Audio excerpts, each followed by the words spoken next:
Now what I want to do is provide a little bit of an update on an ETF that I know a lot of people likely watching this video likely own. And, or certainly have looked at and been following. So this is the Horizons Global Sustainability Leaders Index ETF, ETHI. This is part of my model portfolio, what I call my squeaky clean portfolio. So I've got it in here. This is, in my estimation, one of the cleanest ETFs available in Canadian dollars. So you can see it's here. I'm actually going to have to redo this whole write-up because they went ahead and updated the methodology on me.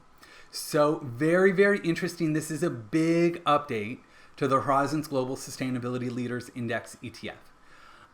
To give you an idea of why, just the quick little background is that there's a company in Australia that does ETF called Beta Shares, and they've got the same ETF. So this ETF actually started in Australia before coming over by Horizons here in Canada. And in Australia, this thing is giant. I want the key facts. No thanks. This fund has so much money. Oh my goodness. Get out of here, weekly newsletter. It has over $677 million under management, which is absolutely massive. So this is obviously a very, very popular ETF in Australia. And for the longest time, it only had 100 companies inside of it, which was sort of one of my criticisms that, it wasn't as diversified as I wanted it to be. And so because of its popularity in Australia, my understanding is that they were kind of struggling keeping it just to 100 shares. So that's why they've now updated the methodology. There are now 200 companies inside this ETF. So they've updated it. Let me walk you through the changes and I'll be able to show you what's up with this. So we can see here that this PDF is now a little bit different. Down at the bottom, this is sort of the, I would say the spoiler that there are now 200 companies inside of it. It still starts with the large cap universe. It's still developed economies only. Their sustainability leader definition has changed a little bit. And what they've done is they've got this responsible investment committee who are kind of, I think, keeping an eye on things just to make sure that nothing squeaks through that really shouldn't be in there. So I think they are providing a little bit of oversight. But really what they've done is they've simplified the definition, saying that they're going to include companies with a carbon efficiency, so sort of a carbon footprint, that puts it in the top third of companies within its sector. So this is going to remain very, very, very low carbon footprint. That is still the goal. And that we're really looking at the top third within each sector. From there, no changes here, still no fossil fuels, still no gambling, alcohol, junk food, etc. It still has to have at least one female member on the board. But the big, giant, major change for me is that it now has 200 companies rather than 100. So let's take a look at how it's changed a little bit. Notice that here it's only got 23 million here in Canada. Why is this so popular? Why is this so popular in Australia and not here in Canada? Won't know. Phil, yeah, congrats on the award. Thank you so much. Yeah, it's only taken me a decade to be able to win the award. Yeah, I'm not known for my quickness sometimes, but I get there. When we look at what's inside of this ETF, you can see it's still dominated by tech and by healthcare. So that hasn't changed. Although what I will say is that there are a few more sectors. We get a little bit more sector diversification, which I'm happy about, but it still is like overwhelmingly tech and healthcare. In terms of the geographic allocation, it used to be 75% US. Now it's down to about 70% US. So I'm still really, really comfortable with this. To me, this is fine. The standard benchmark is 55% US, but obviously it is heavier in the US than we would usually want to be in terms of a nice sort of geographically diversified portfolio.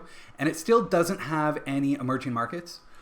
So that's why we still do want to pair it with this iShares MSCI Global Impact ETF, which has less exposure to the US and does have exposure to emerging markets. So, that part of it hasn't changed. What's cool to me is that it does now have a little bit of Canadian exposure, that when it was only 100 companies, no Canadian companies made it through, but now there are a few Canadian companies. We'll be able to point those out. From there, I don't want the top 10 holdings. I want all of them.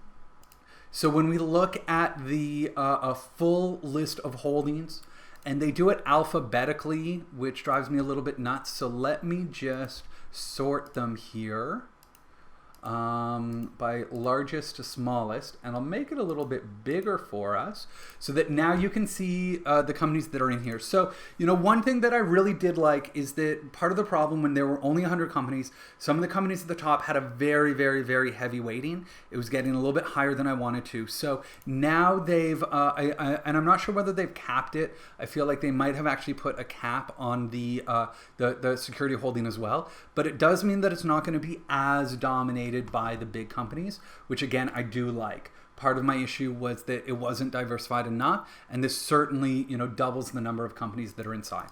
When we look at it, there are going to be some companies that weren't in here before, but that now have snuck into this portfolio. So, I know Bristol Myers Squibb was in there before, but I feel like GlaxoSmithKline, I don't know if they were in there before. Here's Bell, BCE, so this would be the largest Canadian company that's in there. As we scroll through it, still, I don't think there are going to be any major red flags. It is still what I would consider like squeaky clean. However, something like Ford Motors does get in here.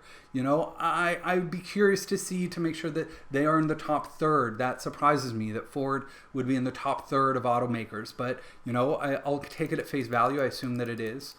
From there, as I go through it, again, Loblaws, another Canadian company. I don't love them, but I don't really have any problems with them. Same thing with Rogers. Not my favorite company in the world, but I totally get it from an investment perspective and from a low carbon perspective. If there are any other companies in here that stick out to you or that you want me to look at or open up, by all means, let me know. I'm happy to dive into any of them, just to give you a little bit of a flavor. But really, this is my way of saying that I'm happy with the changes, that this is now a more diversified portfolio. Interject sneaking in here at 0.02%. This is a Canadian renewable energy utility that I've got in my portfolio. And that, so to me, this still is squeaky clean. I don't have any major issues with it. I don't think it fundamentally changes the index in any way, except that in my mind, it's just more diversified than it was before. Obviously, you might want to go through those companies and make sure that there might be something that kind of snuck through that wasn't in there before, that you didn't like. But overall, I would say that my take on it is that it is very similar to what it was before, but in my mind, actually even a little bit better.